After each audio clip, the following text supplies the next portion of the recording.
بسم اللہ الرحمن الرحیم۔ السلام علیکم ناظرین۔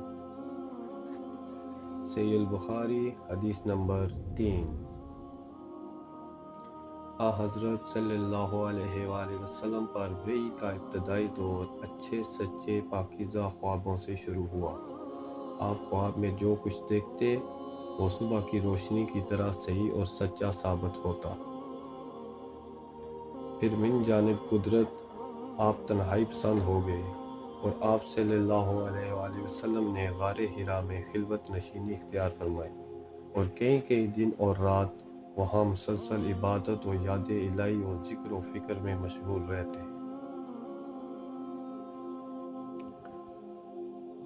جب تک گھر آنے کو دل نہ چاہتا توشہ ہمراہ لیے وہاں رہتے۔ توشہ ختم ہونے پر ہی اہلیہ محترمہ حضرت خدیجہ رضی اللہ عنہا کے پاس تشریف لاتے اور کچھ توشہ ہمراہ لے کر پھر وہاں جا کر خلوت گزیں ہو جاتے۔ یہی طریقہ جاری رہا یہاں تک کہ آپ پر حق منکشف ہو گیا اور آپ غار حرا میں ہی قیام پذیر تھے کہ اچانک حضرت جبرائیل علیہ السلام آپ کے پاس حاضر ہوئے اور کہنے لگے کہ اے محمد پڑھو۔ آپ فرماتے ہیں کہ میں نے کہا میں پڑھنا نہیں جانتا۔ آپ صلی اللہ علیہ وآلہ وسلم فرماتے ہیں کہ فرشتے نے مجھے پکڑ کر اتنے زور سے پینچا کہ میری طاقت جواب دے گئی۔ پھر مجھے چھوڑ کر کہا کہ پڑھو۔ میں نے پھر وہی جواب دیا، میں پڑھا ہوا نہیں ہوں۔ اس فرشتے نے مجھ کو نہایت ہی زور سے پینچا، پھر مجھ کو سخت تکلیف محسوس ہوئی۔ پھر اس نے کہا کہ پڑھ۔ میں نے کہا میں پڑھا ہوا نہیں ہوں۔ فرشتے نے تیسری بار مجھ کو پکڑا اور تیسری مرتبہ پھر مجھ کو پینچا۔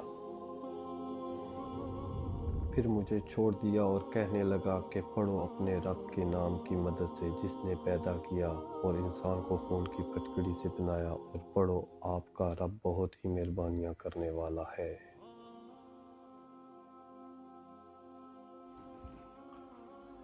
بس یہی آیتیں آپ حضرت جبرائیل علیہ السلام سے سن کر اس حال میں غار حرا سے واپس ہوئے کہ آپ کا دل اس انوکھے واقعے سے کانپ رہا تھا۔ آپ حضرت خدیجہ کے ہاں تشریف لائے اور فرمایا کہ مجھے کمبل اڑا دو، مجھے کمبل اڑا دو۔ لوگوں نے آپ کو کمبل اڑا دیا۔ جب آپ کا ڈر جاتا رہا تو آپ نے اپنی زوجہ محترمہ حضرت خدیجہ رضی اللہ عنہا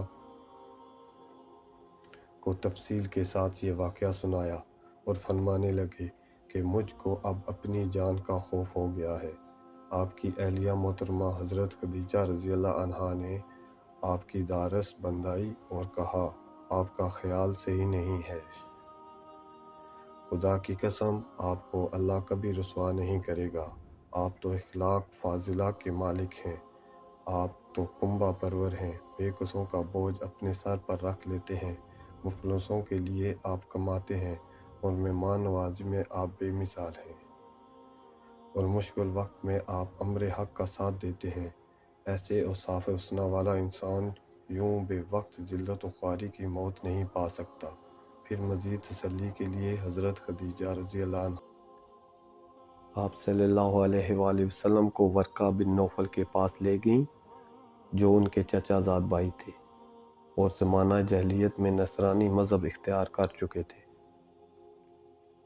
اور عبرانی زبان کے کاتب تھے، چنانچہ انجیل کو بھی حسب منشاء خداوندی عبرانی زبان میں لکھا کرتے تھے۔ انجیل سریانی زبان میں نازل ہوئی تھی، پھر جب اس کا ترجمہ عبرانی زبان میں ہوا ورقہ اسی کو لکھتے تھے۔ وہ بہت بوڑھے ہو گئے تھے، یہاں تک کہ ان کی بینائی بھی رخصت ہو چکی تھی۔ حضرت خدیجہ رضی اللہ عنہا نے ان کے سامنے آپ کے حالات بیان کیے اور کہا اے چچا زاد بھائی، اپنے بھتیجے محمد صلی اللہ علیہ وآلہ وسلم کی زبانی ذرا ان کی کیفیت سن لیجئے۔ وہ بولے بھتیجے آپ نے جو کچھ دیکھا ہے اس کی تفصیل سناؤ۔ چنانچہ آپ صلی اللہ علیہ وآلہ وسلم نے از اول تا آخر پورا واقعہ سنایا، جسے سن کر ورقہ بے اختیار ہو کر بول اٹھے کہ یہ تو وہی ناموس معزز رازدان فرشتہ ہے جسے اللہ نے حضرت موسیٰ علیہ السلام پر وحی دے کر بھیجا تھا۔ کاش میں آپ کے اس عہد نبوت کے شروع ہونے پر جوان عمر ہوتا، کاش میں اس وقت تک زندہ رہتا جب کہ آپ کی قوم آپ کو شہر سے نکال دے گی۔ رسول کریم صلی اللہ علیہ وآلہ وسلم نے یہ سن کر تعجب سے پوچھا، کیا وہ لوگ مجھ کو نکال دیں گے حالانکہ میں ان میں صادق و امین و مقبول ہوں؟ ورقہ بولے، ہاں یہ سب کچھ سچ ہے، مگر جو شخص بھی آپ کی طرح امر حق لے کر آیا لوگ اسی کے دشمن ہی ہو گئے ہیں۔ اگر مجھے آپ کی نبوت کا وہ زمانہ مل جائے تو میں آپ کی پوری مدد کروں گا۔ مگر ورقہ کچھ دنوں کے بعد انتقال کر گئی، پھر کچھ عرصہ تک وحی کی آمد موقوف رہی۔ ناظرین، امید ہے آپ کو ویڈیو پسند آئی ہوگی۔ لائک اور شیئر کریں کیونکہ اچھی بات دوسروں تک پہنچانا بھی صدقہ ہے۔ چینل کو سبسکرائب کریں۔